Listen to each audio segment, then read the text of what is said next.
Enchantée, Nathanaël. C'est vrai que vous avez l'habitude de voir Damares sur cette chaîne, mais aujourd'hui, c'est moi qui reviens pour un nouvel épisode, si je peux dire ça comme ça. L'objectif, comme vous l'avez vu dans le titre de la vidéo, c'est que puis-je vous montrer comment bien gérer sa communication sur Pinterest, quels outils suivre, quels KPI suivre, comment savoir les publications qui sont tendances ou non. C'est tout de suite maintenant. Je vais vous montrer ça. Ok, génial. Donc là, on arrive sur le template Pinterest. Donc comme j'ai dit précédemment, qui a été réalisé sur Notion. Donc là, on a un petit mot de bienvenue pour savoir comment utiliser ce template. Et juste en dessous, on retrouve ce fameux tableau Looker Studio qui est directement implémenté dans Notion, où on a la possibilité de voir tous les KPIs qui sont importants pour nous.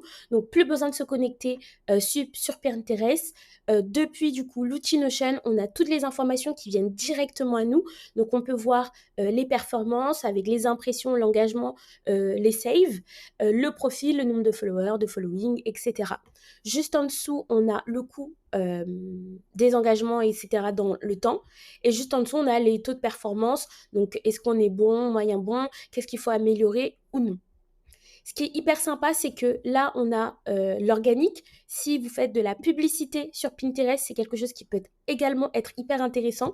Donc, avoir notre coût, donc le coût des investissements, le CTR, le CPC, le CPE, le CPM. Bon, ça, de toute façon, vous connaissez. Et juste en dessous, voir en direct les campagnes qui ont les plus marché, les posts qui ont les plus marché pour par la suite améliorer la stratégie. Et juste en dessous, pareil, on a les résultats, donc le taux de clic, impression, engagement, portée, etc. Donc là, forcément, on n'a pas investi d'argent, donc on n'a pas les informations en temps réel. Mais si vous voulez les avoir, il suffit simplement de connecter votre compte Pinterest. Juste en dessous, ce qui est hyper bien, c'est comme je vous ai dit, là, cet espace Notion, c'est vraiment pour gérer complètement sa page Pinterest. Donc aujourd'hui, juste en dessous, on peut aussi ajouter le calendrier des posts, donc les posts que vous allez potentiellement publier sur les réseaux.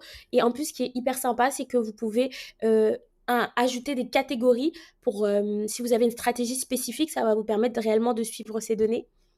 Juste en dessous, ici, il y a les idées, les posts programmés et les posts publiés. Donc vraiment, là, c'est la vision d'ensemble.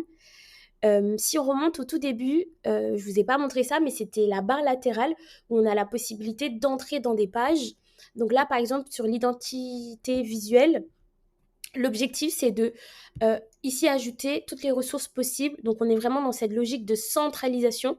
Donc là, le code couleur. Donc là, pour le coup, on a mis les notes, la typo, pour que réellement, si demain, vous devez déléguer ce compte Pinterest à une personne, elle a toutes les informations dans un même Notion. Et après, là, c'est les archives, ce qui avait été fait précédemment ou pas. Si on passe ici à la stratégie de communication, donc hyper simple, mon public, mon contenu, ma fréquence. Bon, ça, c'est des choses que vous connaissez, je suppose. Et juste en dessous, les objectifs principaux. Quels sont vos objectifs avec ce compte Pinterest? Ici, vous avez les profils qui vous inspirent. Donc, ça peut être sympa de les ajouter. Et juste en dessous, vous pouvez aussi ajouter votre mood board, votre DA. Donc, globalement, ici, c'est de prendre ce template et après de le façonner comme vous le souhaitez. Je suppose que vous devez vous demander comment on fait pour avoir accès à ce template. Alors c'est très simple, il est directement dans le lien dans les commentaires. N'hésitez surtout pas à nous faire un maximum de retours pour qu'on puisse réellement augmenter la qualité de ce template. Et puis à très bientôt, likez, partagez, je ne sais pas ce qu'on dit, mais faites ce qui est bon pour nous pour le référencement. Et puis à très bientôt, ciao.